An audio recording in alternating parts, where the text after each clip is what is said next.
Alex Berry here for wargamer.com. Today we're going to review Little Liberators, Warsaw in 1944. This is set in the Polish Home Army Uprising of 1944. It was after Germany had conquered Poland in the First World War. When the Soviets were liberating the area, the Polish Home Army rose up with the expectation that the Soviets would come help them. The Soviet advance sort of stopped, and for 2 months the Poles fought with the Germans for control of Warsaw. That's what this game simulates. It's more specifically the military scouts that were delivering the mail at the time, orders between different units at the time, and that's sort of the simulation here. The game has excellent player aid. Main side here is Polish, and then you've got German and English. Very good player aid. There's only one that's one of the issues, but you can make a photocopy. But it's excellent player aid. I wish there was enough for all 4 players. Rulebook that comes with the game is just in Polish, but you can print off English version. It's well written, and then you've got the historical notes on the military scouts and the people at the time. It's in English, German, and Polish. Very well done. I think really good historical notes. And so what you're doing here is you're controlling a group of military scouts delivering the orders, and these orders need to be delivered in a certain amount of time. If you don't actually deliver them in time, then that part of the city can fall to the Germans, and you're not actually able to use it. If too much of the city falls to the Germans, the game's over. The goal here is sort of to be the scout team delivering the most orders. Components are good. You're going to be controlling a hand size of 5 cards. Each is going to have sort of a unique special ability, and so it's a big hand and management aspect to the game. Components are good. Cards are a little bit flimsy. I kind of recommend sleeving them, but the rest of the components are good. Rulebook is clear, well written. Good player aid. Only issues not 4 of them. Now the box says 30 minutes. It's really closer to around an hour and 15 minutes to play this game, even if you're familiar with it, just because it's interesting decisions. People are going to pause, kind of evaluate, and it takes a little bit more time than the box says.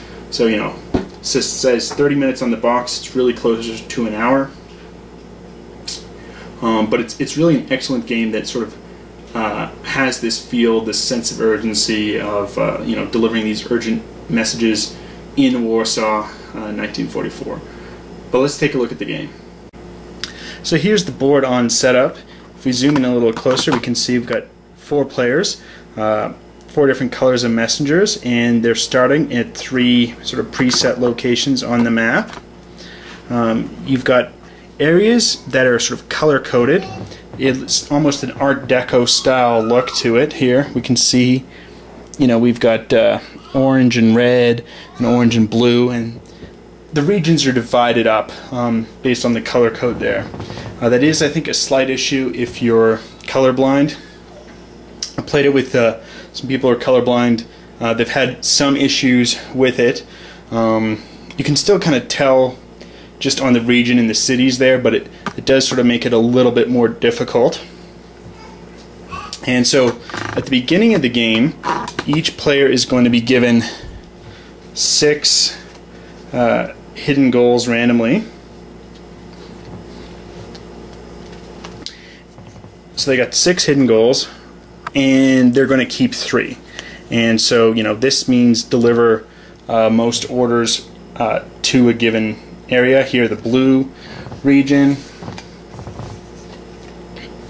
we have delivered to at least 6 different regions orders.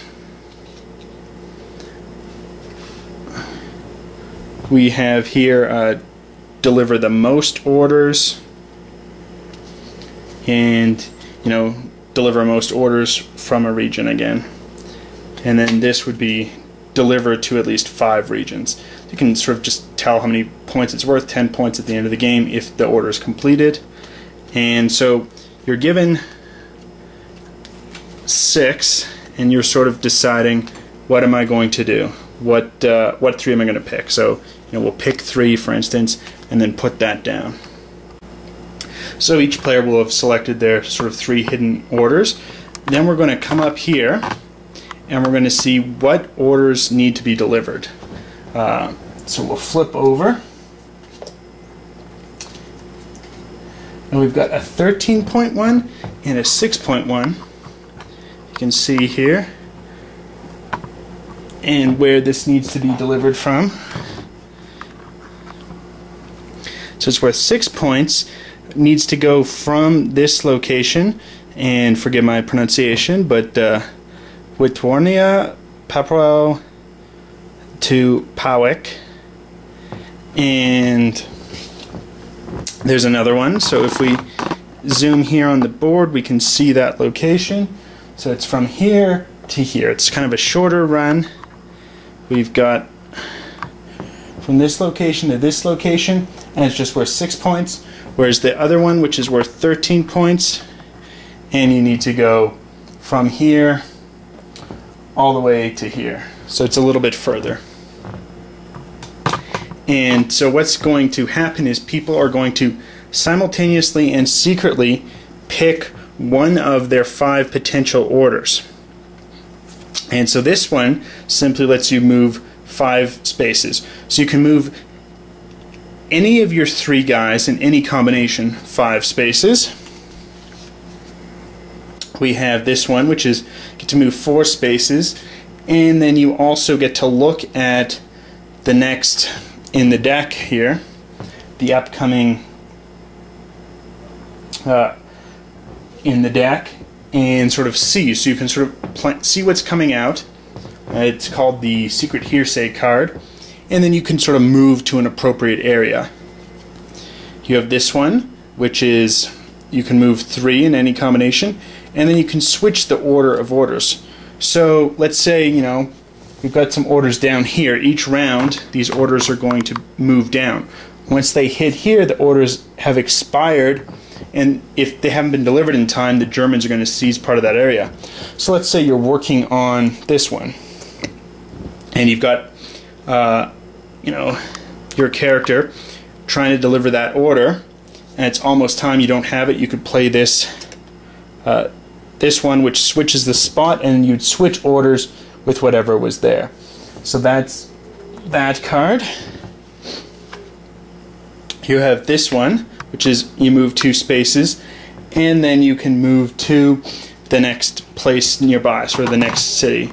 So if, for instance, I could move to the next city here, I could move there, and then I can move 1, 2. And then there's this one, which is I can move 1, so it's the schoolyard chums. I can move 1 space, and then I can switch 2 guys as long as they're in the same region. So if I have, Edek here and Antek, and Antek is, say, carrying my message, then I can switch the characters to make Antek closer, and then I can move 1, and I can move him like so. So everyone is going to sort of secretly pick which card they're going to play. Once they play it, so let's say I play the 5, then for the next 4 rounds I don't have access to the 5 until I've exhausted it all. The order is going to be determined on who has played the lowest number card, and they'll get to move first. So just really interesting sort of what's being played, what I'm doing. So let's have everyone pick their orders now, and we'll just kind of do a sample round. So everyone's sort of secretly chosen what they're going to do. We now flip over everyone that's chosen. So now 2 is going to go first, so the green player gets to go first. So what they're going to do is going to move Alec 1, 2 up here. They've moved him 1, 2 to there, and now their ability to warp they're going to use with Tadic, warps to the next closest city here, and now he's picked up the message. So he'll put his marker up here, and he's got the message attempting to deliver it. Now there's 2 3s, so we go sort of simply in turn order, which we'll say is this individual here. Purple. They can't switch orders. They could move it down, but that's not really helpful. So they'll do their 3, and they're simply going to move Felix 1 2 3, and then they'll also have Felix pick up the order because they're in the right location. They'll put their marker to show that they're carrying the order. Multiple people can carry the same order at once. However, if the first one delivers it, and they'll score the points. The red player now gets to move 3. They're going to move 1 2 3. They will go and have picked up the order. Zosia, she'll pick up the other order. And now the orange player with his 4, he'll get to see sort of what's coming up next. See what's available, okay. And then puts it back down in order. And now the orange player is going to move 1 2 3 4 to the port over here. Obviously has anticipated what's going to come out. Next round now, these will slide down. These will flip over. And we can see the new orders. We can see something starts at port. So the orange player is in a good position. Now from the remaining cards that they haven't played, so for purple they don't have the 3, they've already played that. They will pick a card, everyone else will simultaneously pick one, and then we do a round like that. Let's say for instance, however, we've been playing for several rounds, and then this order makes it all the way down here and had not been delivered. So we can see this region, this kind of a darker purple region, doesn't get delivered to at Powik. Some player here is going to take the German marker and place it near Powik here, and they'll say close off one area there. Won't be in the city, it's in the actual location itself, but one of the ways you go along. So that's now closed off, so you wouldn't be able to play it. So that would be placed there. Let's say for instance now another letter, another order being delivered to the purple region is not placed down. Then we place this whole region and it's been, you know, under German control. Nothing now no one can go into that region, nor can any order be delivered to that region. If that happens too often, that is to say, if it happens, you know, 3 times, and the third one, the third region is closed down, then everyone loses. So it's sort of a semi-cooperative game in that sense. I just think it's really a great game. You know, it's a pick up and deliver game set in Warsaw in 1944. You have the cards, you know, to decide, you know, how am I moving? You know, you've got to kind of work together as a team to make sure not too many regions fall to the Germans. You might lose it sort of entirely together, but if you're able to work together, you're still trying to deliver the most orders and be sort of the overall winner. Excellent game. You know, artwork is fantastic. It's this, you know, the board looks great. If we can zoom in here, we can see, oh, there's like a compass set here. It looks like, you know, you might be in the military scout headquarters just looking at the board itself. Really, you know, the board's this kind of almost Art Deco style, broken up into the different regions. Just the time constraint on getting these orders delivered, otherwise the Germans are taking over the city. And of course, your hand management on, you know, how am I setting something up to deliver an order? You know, do I want to exchange these scouts because they've been schoolyard chums? Do I use the secret hearsay to see what's coming up? Am I using my cards efficiently? As it's not until, you've exhausted all of your cards, do you get them all back again? So it's just really interesting hand management combined with the war theme and the pick up and deliver mechanism. Excellent, excellent game. Highly recommend it. Till next time.